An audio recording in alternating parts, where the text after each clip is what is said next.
اللہ اکبر اللہ اکبر. اذان ہو رہی ہے، میری نماز کا ٹائم ہو گیا ہے.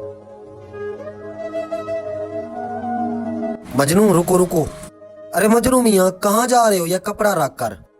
مالک میں نماز پڑھنے کے لیے جا رہا ہوں، میرا نماز کا ٹائم ہو گیا ہے. بڑا حاجی بن رہا ہے، جا کے پہلے اپنا کام مکمل کر.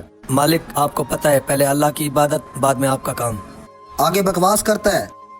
تمہارا یہی روز کا کام ہے تو جاؤ، چلے جاؤ. آج آخری دن ہے، تمہارا حساب کر لو. مالک آپ کی مرضی ہے، یا نہیں تو کہیں اور صحیح. مجنو بھائی. آ رہا ہوں بھائی، آ رہا ہوں. السلام علیکم. وعلیکم السلام. مجنو بھائی آج خیر تو ہے؟ جلدی. مدثر بھائی میں نے کام چھوڑ دیا ہے. خیر تو ہے مجنو بھائی، آپ کا صحیح روزگار لگا تو پڑا تھا. مدثر بھائی مالک نے مجھے نماز پڑھنے سے منع کیا تو میں نے نوکری چھوڑ دی. ارے مجنو بھائی تو نے اچھا کیا ہے، روزی تو اللہ دینے والا ہے.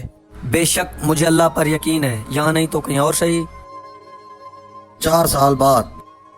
السلام علیکم. جی بھائی حکم کریں، کتنا کھویا چاہیے؟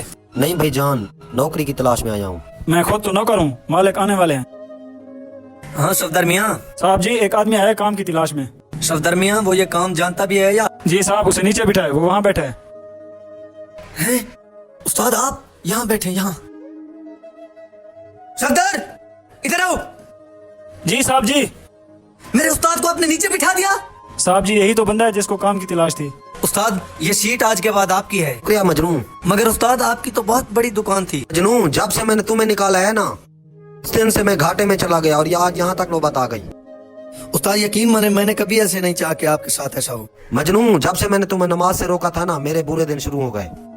استاد میں پوری زندگی آپ کا شکر گزار رہوں گا. میں آج جو بھی ہوں آپ کی وجہ سے ہوں. نماز خود بھی پڑھیں، خصوصاً اپنے مزدور طبقے کو نماز پڑھنے سے مت روکیں بلکہ تلقین کریں.